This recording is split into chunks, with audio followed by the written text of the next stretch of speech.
Con el permiso de la mesa directiva, secretario de Hacienda y Crédito Público, Luis Videgaray, compañeras y compañeros diputados, de manera reiterada, usted dice, en este gobierno hay crecimiento.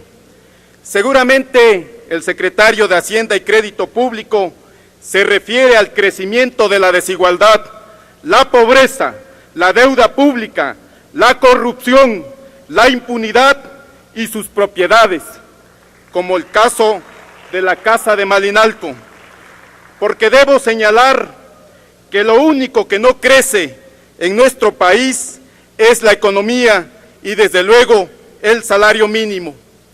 Definitivamente todo esto se debe a que son un gobierno distante de la sociedad, representan intereses que nada tienen que ver con las necesidades de la mayoría de las y los mexicanos, quienes viven sumidos en el total abandono y marginación. Lo que queda de manifiesto es el fracaso en la política económica neoliberal de este gobierno, consistente en la desregulación, la privatización y la liberación comercial y financiera de los saberes nacionales, con el objetivo de reducir el tamaño y la función del Estado, así como para ampliar el mercado, entregando a los particulares los bienes de la nación y los servicios que eran responsabilidad del gobierno. El actual gobierno federal se ha empecinado en generar deuda ante la ausencia de una idea clara para definir políticas públicas en materia económica.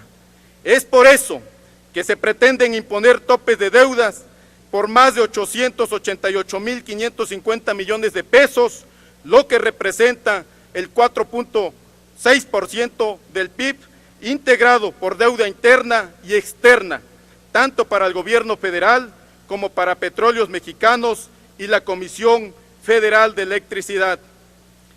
Cabe mencionar que la deuda podría ampliarse en caso de que el gobierno federal absorba el pasivo laboral de Pemex y CFE, el cual actualmente asciende a 2 billones de pesos.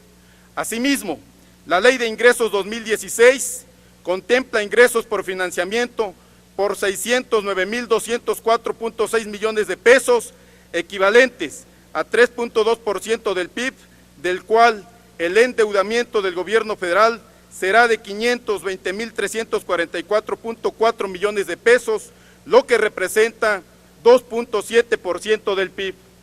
Podemos advertir que este paquete económico perfila una política de endeudamiento que puede traer consecuencias graves a la economía nacional.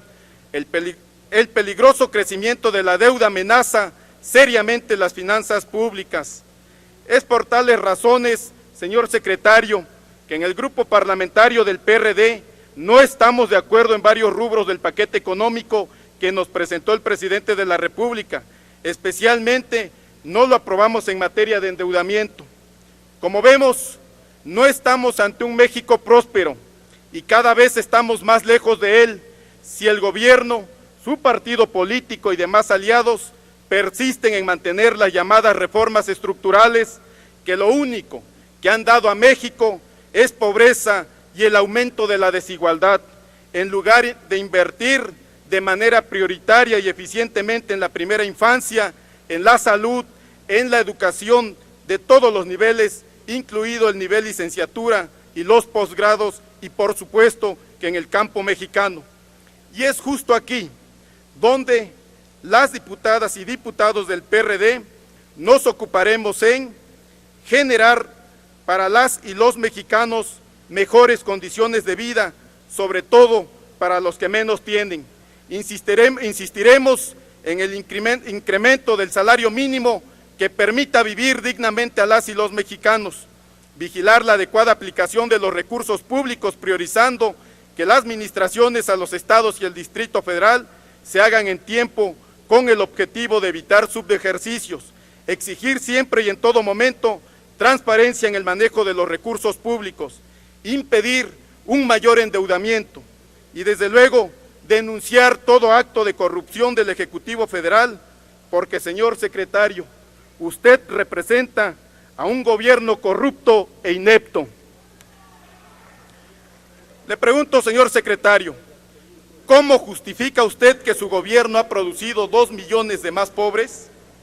Para el desarrollo del sur-sureste es prioritario el buen destino de las zonas económicas especiales. Al respecto, ¿cómo se pretende asegurar la participación efectiva de la sociedad civil, de las organizaciones sociales y de los campesinos en la implementación de dichas zonas? Es cuanto, señor presidente. Gracias, diputado López. Tiene la palabra, señor secretario Videgaray, hasta por 5 minutos para dar respuesta. Gracias, señor presidente. Gracias, señor diputado Sergio López Sánchez. Me habré de concretar a las preguntas. La primera pregunta que usted expresa tiene que ver con los resultados de la medición de pobreza de Coneval, que a su vez derivan de la encuesta nacional de ingreso-gasto de los hogares levantada en agosto de 2014. Es un hecho que la medición total de pobreza, son los datos públicos, muestra un incremento. Sin embargo, es importante analizar y desglosar estos resultados, tanto los del Coneval como la fuente de los datos, que es la encuesta nacional de ingreso-gasto de los hogares. Cabe destacar que la pobreza extrema disminuyó del 9.8 al 9.5%, que el ingreso promedio de los hogares más pobres, es decir, el primer decil de la distribución del ingreso, se incrementó 2.1%, y que las políticas públicas enfocadas a la reducción de la pobreza extrema, incluyendo el hambre, según el propio Coneval, están siendo exitosas. El Coneval reconoce, por ejemplo, que la Cruzada Nacional contra el Hambre ha contribuido a reducir los niveles de pobreza extrema. Y de acuerdo a la encuesta, que es la base de este estudio, la encuesta nacional de ingreso-gasto de los hogares, la distribución del ingreso, medida por el coeficiente de Gini, ha mejorado, es decir, ha disminuido la desigualdad en la distribución del ingreso entre 2012 y 2014. Son datos que también derivan del mismo estudio al que usted hace referencia.